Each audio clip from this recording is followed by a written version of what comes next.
Another Cold War episode that we have to spend some time with is the Cuban crisis. Context, again, there's multiple contexts, and of course the more context you have, the more complications you have. For the United States, obviously Cuba is a Cold War conflict, just as Vietnam was. Once the Castro Revolution is successful and he moves Cuba into the socialist camp, and then has the audacity to bring the Soviet Union into the Western Hemisphere, this will become perhaps the most dangerous episode of the Cold War. The United States also has a second context here which is worth mentioning, and that's the Monroe Doctrine. The Monroe Doctrine, as you probably know, proclaims to the rest of the world that the Western Hemisphere is essentially in the sphere of influence of the United States, and that European and Asiatic imperialists need to stay out of the Western Hemisphere. This, of course, will be challenged directly by the Cubans and the Soviets in 1962 during the Cuban Missile Crisis. Now, for the Cubans, this is more than a Cold War conflict. Similar to the Vietnamese, this is an imperial conflict. Cuba, of course, for centuries had been part of New Spain, beginning with Columbus all the way back in 1492, and then lasting up until the Spanish-American War in 1898. Cuba had been part of New Spain. The United States, of course, had helped Cuba break those chains and drive Spain out of the Western Hemisphere. As a result of the Spanish-American War, the Cubans achieved a measure of independence, but not entirely.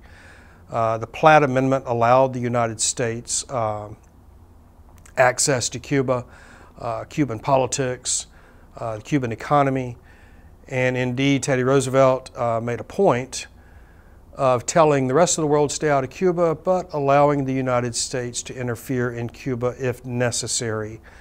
If it was viewed in our interest, in other words. So Cuba, from 1898 until 1959, when the Castro Revolution takes place, Cuba is essentially a protectorate of the United States. Our multinational corporations operate in Cuba. After all, there's a lot of natural resources there that we value, from citrus and other food products to mining and sugar. Not only multinational corporations, of course, but we have a naval base at Guantanamo on the eastern end of Cuba at the entrance to the Caribbean. And of course the American syndicate, the mafia, operate in Cuba with impunity, with the various vices that they sell at the casinos in Havana, prostitution, drugs, gambling, so on and so forth. When I say that Cuba is basically a protectorate of the United States, it goes deeper than just economic interest and military bases. The Cuban leadership looks after our interest in Cuba first.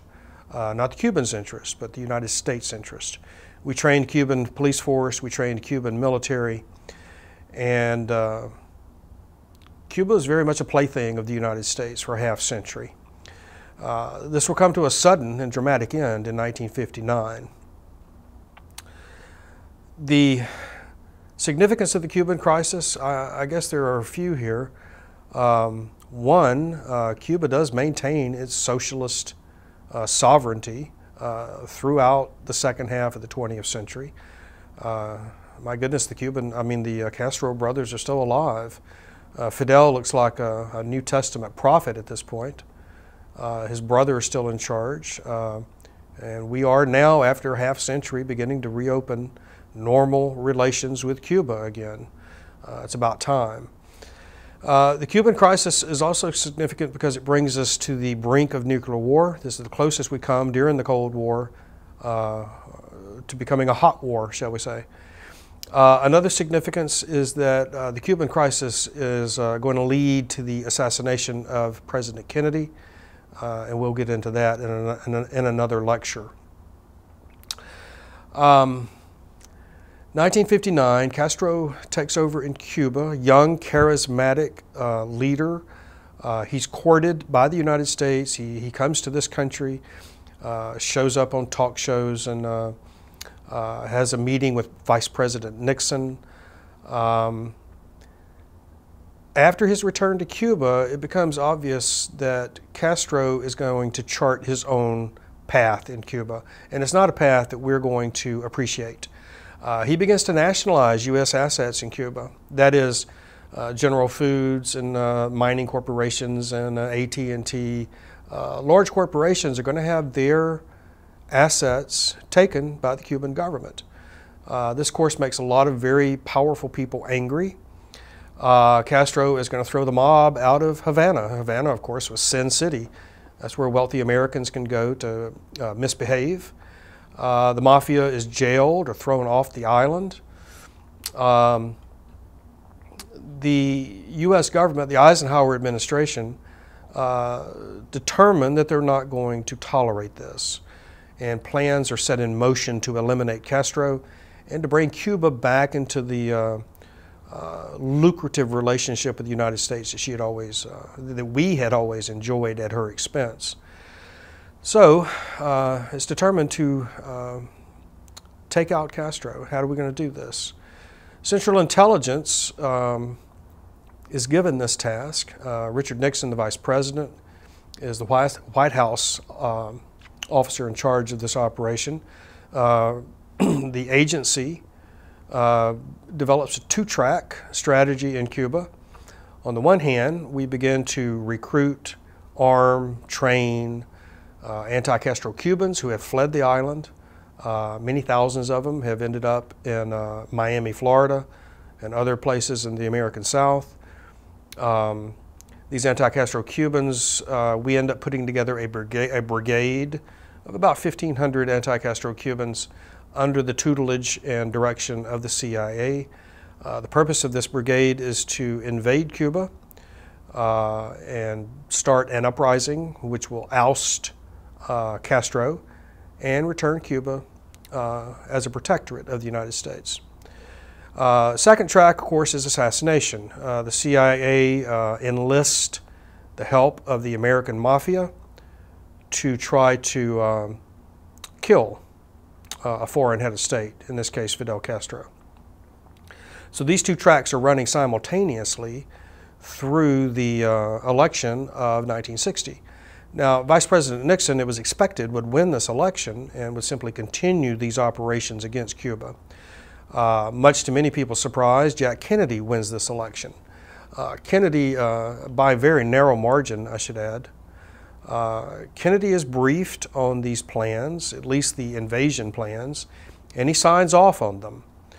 In April of 1961, the so-called Bay of Pigs invasion takes place. The anti-Castro Cuban brigade that the CIA has put together is landed at the Bay of Pigs on the southern shore of Cuba. A key component of this plan, and this remains controversial to this day, a key component of this Bay of Pigs operation called for U.S. air support to support this brigade to suppress Castro's response or his counterattack. U.S. air power would allow the brigade to establish a beachhead in Cuba, and hopefully an uprising would ensue. This was the plan. President Kennedy, during the operation itself, cut back on American air support.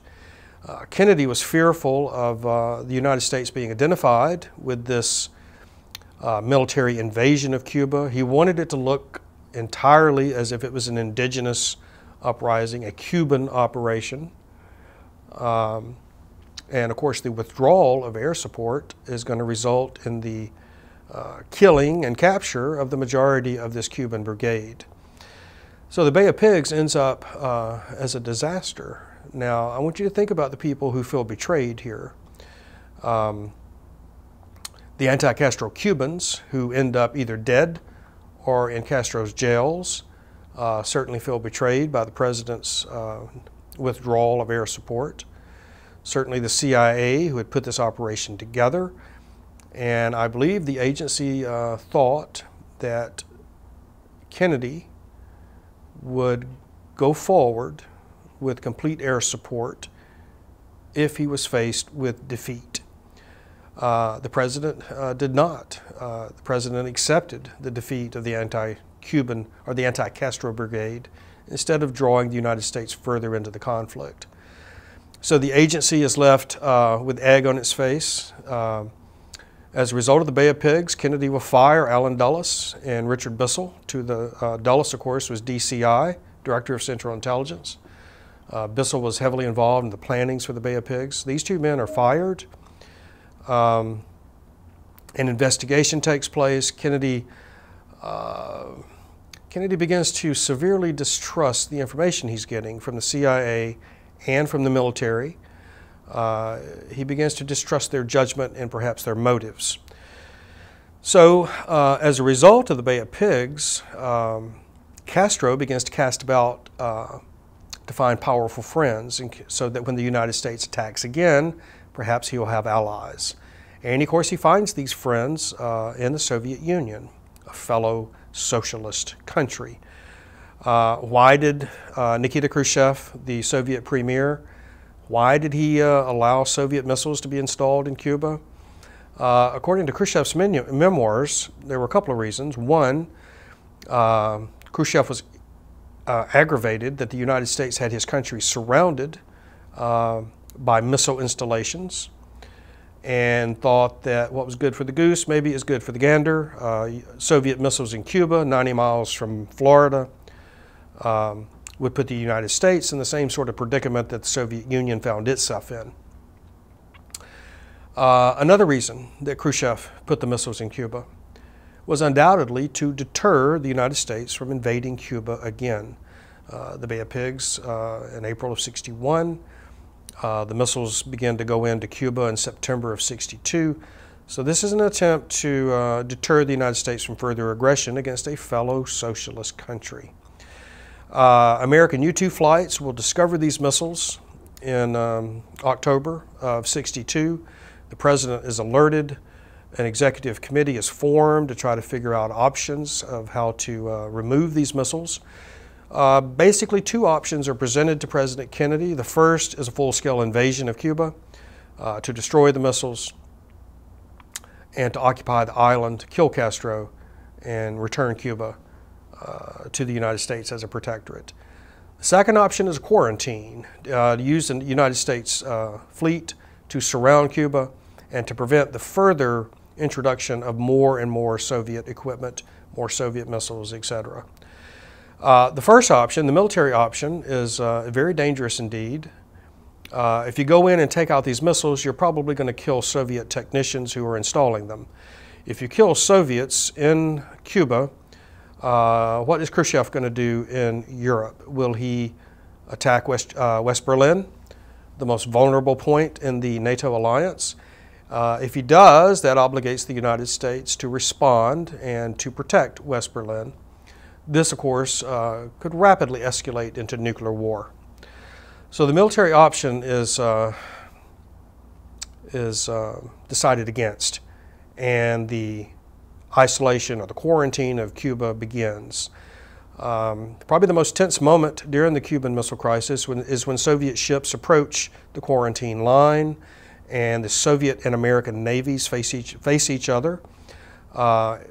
This could be big trouble indeed. It turns out, though, that the Soviet ships turn around and begin sailing east back to Russia. So the Soviets essentially back down here. Now, at the same time, the Russians send two messages to the United States. One undoubtedly sent by Khrushchev. And Khrushchev says that if the United States will pledge not to invade Cuba, the Soviets will withdraw their missiles from Cuba. The second message is much tougher, much more hardline, requiring U.S. concessions. The United States very cleverly decides to respond to the softer Khrushchev message and agree to pledge not to invade Cuba in exchange for the Soviets withdrawing their missiles from Cuba. So the Cuban crisis comes to an end. President Kennedy is hailed as a hero for avoiding nuclear war and for getting us out of this mess without an exchange of rockets. But underneath that congratulations and that celebratory mood, many people in the United States are very angry. Kennedy is now struck out twice in Cuba, first with the Bay of Pigs, now with the Cuban Missile Crisis. Two opportunities to destroy the communist regime in Cuba, two opportunities to kill Castro, and he's whiffed both times. And indeed, irony of ironies, instead of taking Castro out as a result of the Cuban Missile Crisis, Kennedy guarantees his regime by pledging not to invade Cuba.